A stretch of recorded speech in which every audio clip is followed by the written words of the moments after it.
Mateus, capítulo 13. Mateus, capítulo 13. A partir do versículo 1, eu peço que você fique atento. Eu vou ler alguns versículos aqui. O livro de Mateus, o evangelista, ele é muito peculiar. Uma das coisas que mais chama a atenção é a forma com que ele sempre quer fazer alguma referência ao ministério de Jesus como um cumprimento profético. E nós percebemos isso. Aqui neste texto, nós estamos em um intervalo muito importante, porque no capítulo 10, Jesus Cristo chama os seus discípulos, entre eles, Mateus, e eu peço que você abra sua Bíblia, por exemplo, no capítulo 10, a partir do versículo 2, onde diz assim: os nomes dos 12 apóstolos são estes. Primeiro, Simão, chamado Pedro, André, seu irmão, Tiago, filho de Zebedeu, João, seu irmão, Filipe e Bartolomeu, que são amigos, discípulos de João Batista, Tomé e Mateus, um era aquele que é conhecido por nós por sua incredulidade, o seu ceticismo, o outro é conhecido como sendo o publicano, Tiago, filho de Alfeu, que na série The Chosen você vai conhecer como Tiaguinho. Tem o Tiagão, filho de Zebedeu, que é grandão, e Tiago, filho de Alfeu, que na série é apresentado como de menor estatura, e eles colocaram o nome de Tiaguinho. Tiagão e Tiaguinho, filho de Alfeu. E Tadeu, Simão, o Zelote, e Judas Iscariotes, que foi quem o traiu. Esse Tadeu aqui é também conhecido como Judas Tadeu. E esse Bartolomeu, amigo de Filipe, também em outro texto, em outra lista de apóstolos, ele é conhecido como Natanael. Então, são esses os 12 discípulos de Jesus Cristo. E o Senhor enviou para eles pregarem o Evangelho, a mensagem das boas novas. E não somente enviou, mas capacitou. Aqui nós já estamos em um período em que Jesus caminha com este povo, ensina esses discípulos e os envia para pregar o Evangelho. E fala para pregar o Evangelho sem se preocupar com as coisas, nem com o que temer e nem com o que o Senhor mesmo vai providenciar na vida deles, porque eles valem muito mais do que pardais. E eles não têm o que temer, porque toda autoridade está em Cristo Jesus. E assim o capítulo 10 encerra dizendo que existem algumas recompensas para quem recebe aquelas pessoas em o nome de Jesus, assim como também existem recompensas para quem caminha em o nome de Jesus. Já no capítulo 11, ele tem início com a apresentação das credenciais de Jesus Cristo. Os discípulos de João Batista estão atemorizados com todo aquele movimento, afinal, Herodes tinha prendido João Batista e estava prometido para a forca, para perder a sua cabeça.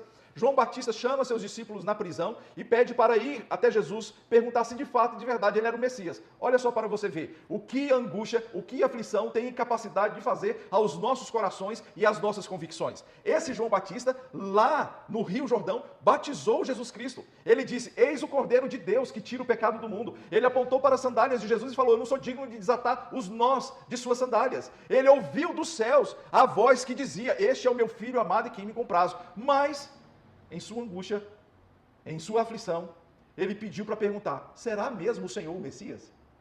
Porque a aflição e a angústia têm este poder para abalar até as nossas mais firmes convicções. Então Jesus Cristo está aqui no capítulo 11 de Mateus, a partir do versículo 4. Jesus respondeu aos discípulos que foram enviados: voltem e anunciem a João o que estão ouvindo e vendo. Os cegos veem, os coxos andam, os leprosos são purificados, os surdos ouvem, os mortos são ressuscitados e aos pobres está sendo pregado o Evangelho. As credenciais do Messias. Ele não precisou responder para os seus discípulos: sou eu mesmo o Messias, vá lá e avise para João. Não. Ele sabia que João Batista era conhecedor profundo das Escrituras, e como diz lá em Isaías capítulo 61, o Espírito do Senhor estaria sobre o ungido do Senhor, e ungiu para pregar as boas novas, para libertar cativos, para transformar vidas. E Jesus estava fazendo isso. Então aqui nós temos um contexto já de envio dos discípulos para pregar as boas novas, de Jesus Cristo apresentando as suas credenciais no que é chamado nessa porção das Escrituras aqui de ministério público de Jesus na Galileia. Ele está na Galileia neste momento aqui. E ali na Galileia ele apresenta esse evangelho, ele fala para este povo que ele é de fato, de verdade, aquele que iria aliviar suas cargas, por isso ele faz o convite que é tão oportuno para nós, está aí no capítulo 11, versículo 26. Venham a mim todos vocês que estão cansados e sobrecarregados, e eu os aliviarei. Tomem sobre vocês o meu jugo e aprendam de mim, porque sou manso e humilde de coração, e vocês acharão descanso para a sua alma, porque o meu jugo é suave e o meu fardo é leve.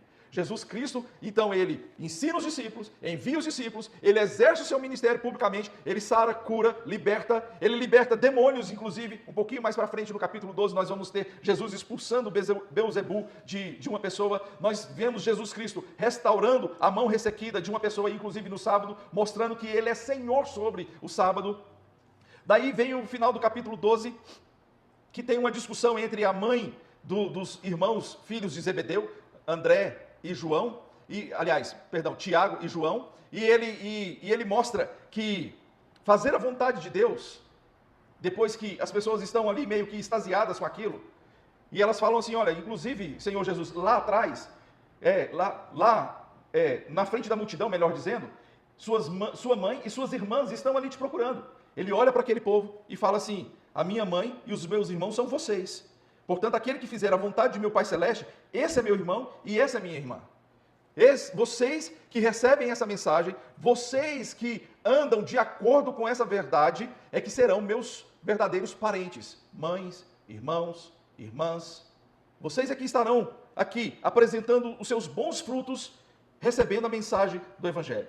Daí, no capítulo 13, Jesus apresenta as parábolas do reino, começando com a parábola do semeador. Parábola significa aquilo que é colocado lado a lado, mas não somente colocado lado a lado, no sentido de comparação, uma ilustração. É lançar uma ideia, lançar uma imagem, representando uma realidade, para comparar com outra realidade e assim apresentar uma verdade indelével. Algo de uma realidade, seja ela espiritual ou natural. Isso significa parábola. E as parábolas do reino são iniciadas aqui com a parábola do semeador. Ele lança a parábola do semeador, depois ele fala por que ele está falando em parábolas, depois ele explica essa parábola para os seus discípulos. Nós lemos, por exemplo, somente a parábola, mas a partir do versículo 18, olha só o que diz aí. Ouçam, portanto, o que significa a parábola do semeador. Ele começa a explicar. E eu não vou ler todo o texto aqui, porque nós sabemos bem esse texto aqui. O que significa essa parábola? E ele explica detidamente para os seus discípulos o que significa o reino de Deus mediante essa analogia com a parábola do semeador.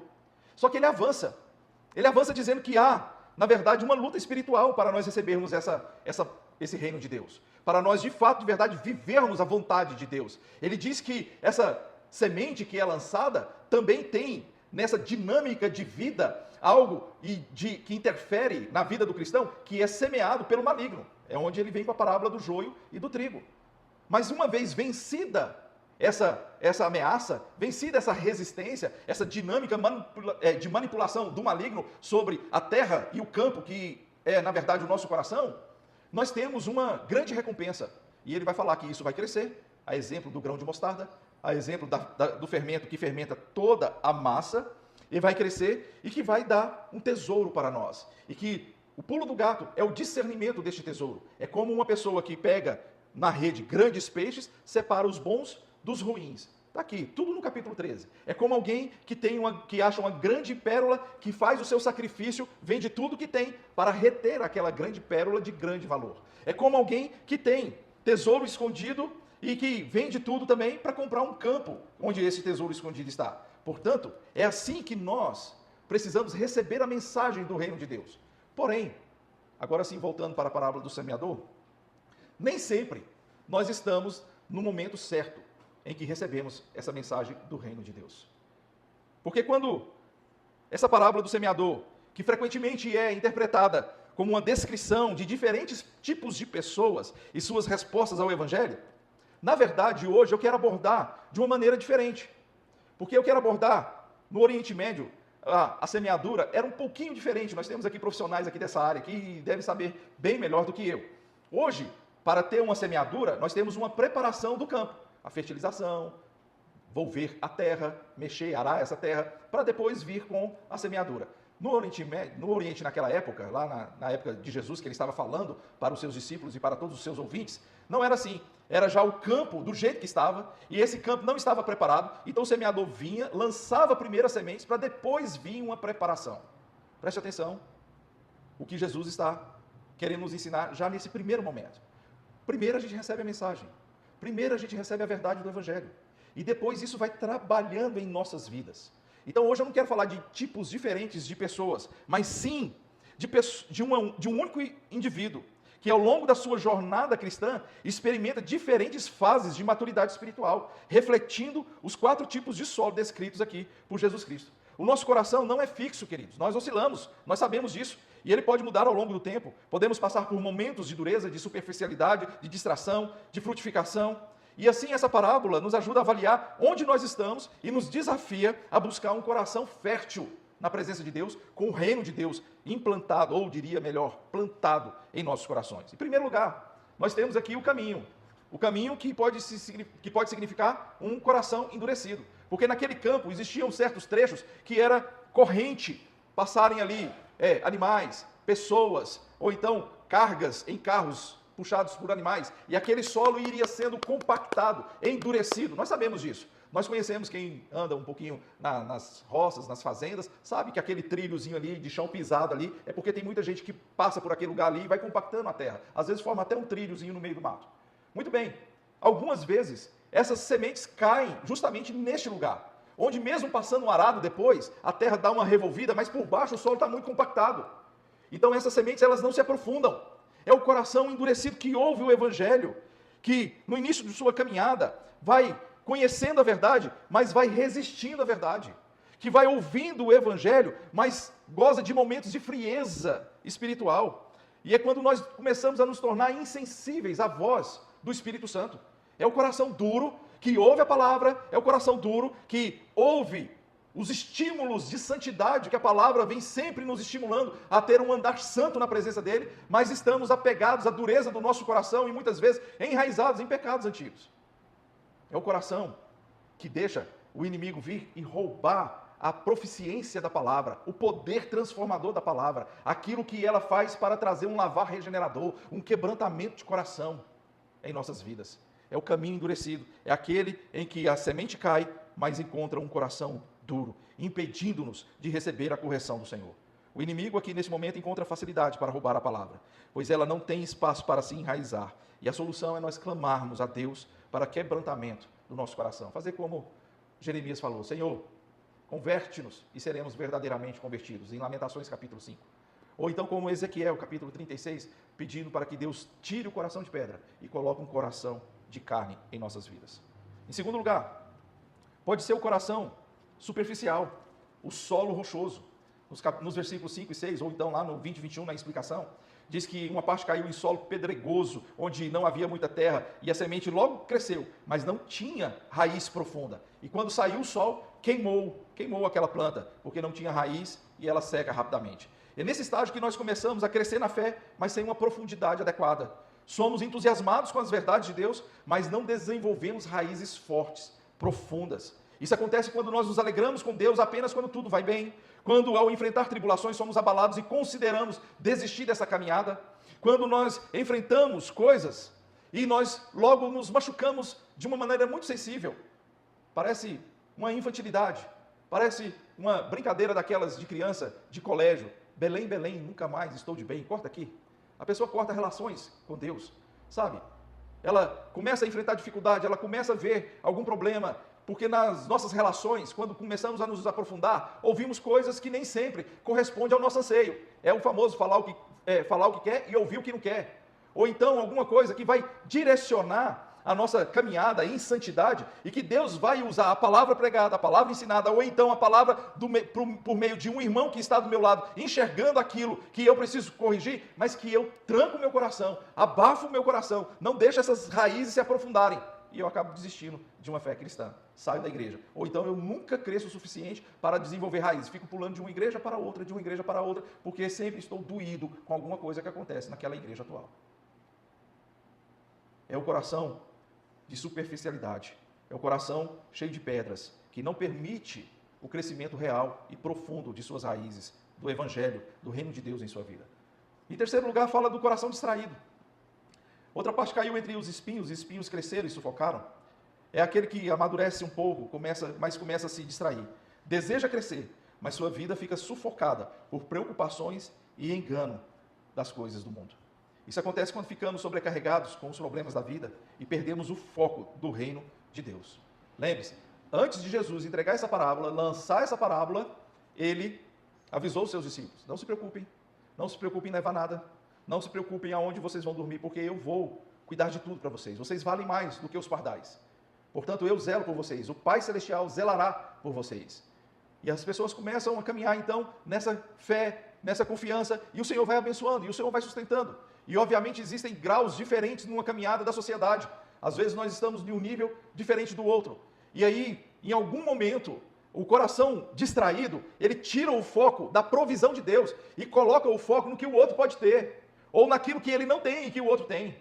E isso distrai a pessoa do caminho do Evangelho. Começa a sufocar o reino de Deus em seu coração.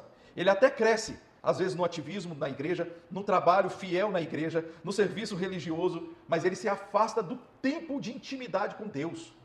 Ele não se dedica à oração, não se dedica à adoração, não se dedica à entrega total e restrita de Deus. O problema não está na falta do seu crescimento intelectual acerca do Evangelho, do seu crescimento racional acerca do Evangelho. O seu problema está em crescer nisso, mas não oferecer frutos de uma vida piedosa para Deus. Esse é o problema.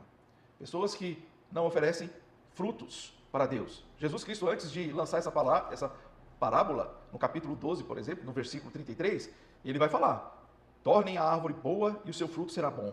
Tornem a árvore má e o seu fruto será mau. Porque pelo fruto se conhece a árvore. Pelo fruto nós conhecemos. Pessoas que crescem muito e que às vezes parece até aquela figueira à beira do caminho que quando Jesus estava com fome, vendo-a cheia de folhas, pensou ter também frutos. Mas ao se aproximar viu que não passava de uma aparência enganosa. Pessoa que não se desenvolve na intimidade com Deus. Então qual que é o alvo, queridos? Qual que é o alvo do Senhor Jesus Cristo para a minha vida? Para o meu coração? Para que eu não tenha um coração distraído, para que eu não tenha um coração superficial, para que eu não tenha um coração endurecido. É um coração transformado. É um coração de fato e verdade que representa o solo fértil. Porque aí sim, uma parte dessa semente lançada no caminho, uma parte caiu em solo pedregoso, uma parte caiu em solo espinhoso, uma parte caiu em solo duro, em solo que fica à margem do caminho, que as aves vieram e raptaram a semente. Mas existe uma parte, ou uma estação, ou uma época, uma etapa das nossas vidas em que os nossos corações estão quebrantados pelo Evangelho. É nesse ponto que devemos chegar. É aqui o alvo que Jesus Cristo quer tratar em nossas vidas. Porque todos nós, não pense que o que eu falei aqui seja algo lançado para cair como um chapéu na sua cabeça, não é. Porque todos nós passamos pelo caminho que é o solo que fica à margem, onde o inimigo rouba a palavra que deveria nos transformar e o nosso coração fica endurecido. Ou então num caminho de solo rochoso, pedregoso, que nós não deixamos as raízes aprofundar. Ou então nós ficamos em um momento de nossas vidas em que os espinhos sufocam a verdade do Evangelho.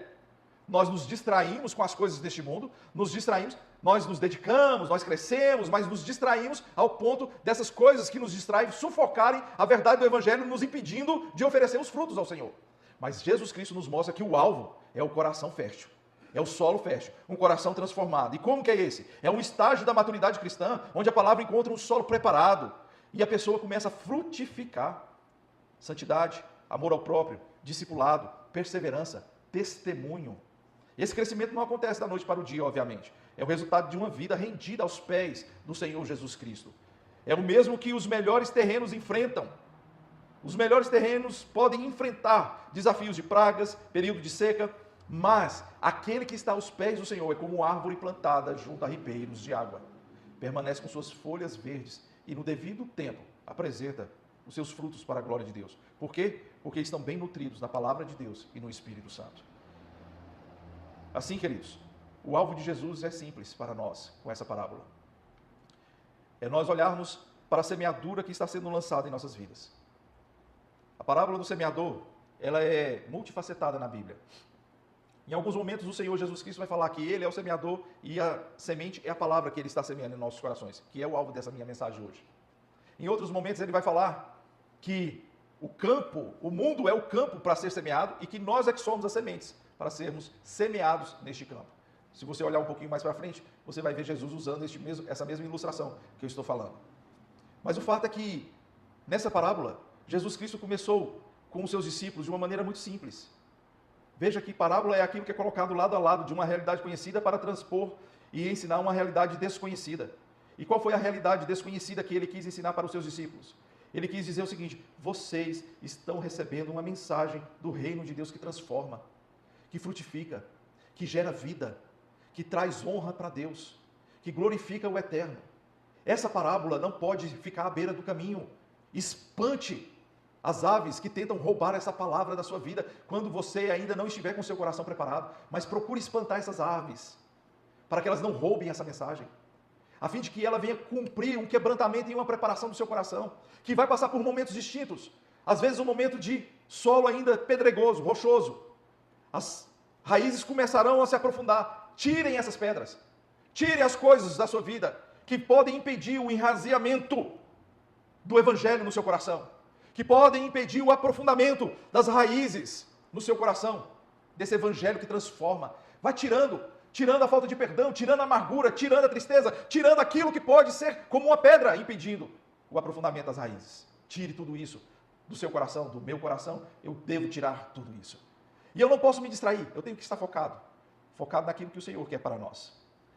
Eu vejo que às vezes a igreja, e eu não falo da esperança, mas eu falo da igreja, de certa forma, a igreja brasileira na qual eu estou inserido, que nós nos distraímos com muitas coisas, irmãos. E estamos deixando de apresentar frutos para Deus. Deixando de testemunhar, deixando de buscar a Deus com integridade e grande disposição no nosso coração.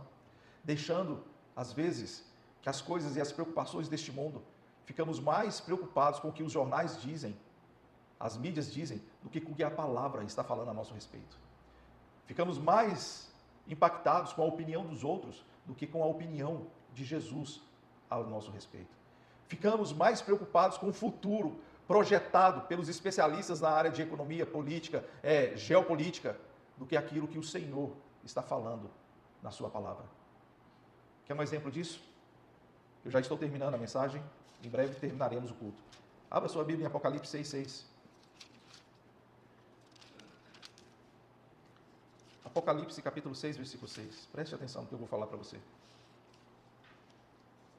E eu vi o que parecia uma voz no meio dos 4 seres viventes, dizendo: uma medida de trigo por 1 denário, 3 medidas de cevada por 1 denário, e não danifique o azeite e o vinho. Preste atenção agora. Uma medida de trigo, 1 denário. 3 medidas de cevada, outro denário, 2 denários. Por essas 2 medidas aqui, a medida de trigo e a medida de cevada, a família judaica fazia o seu pãozinho nosso de cada dia. O seu pão para alimentar a família. E nós sabemos que o denário significa um dia trabalhado. O resultado de um dia trabalhado. Aqui está dizendo o seguinte: virá uma crise econômica sobre o povo, quando abrir o cavalo preto que vem com o seu cavaleiro, a balança na mão e aquele estrondo todo. Então, quando vir este cavaleiro preto, vai ter uma crise econômica que vai dificultar muito a nossa vida.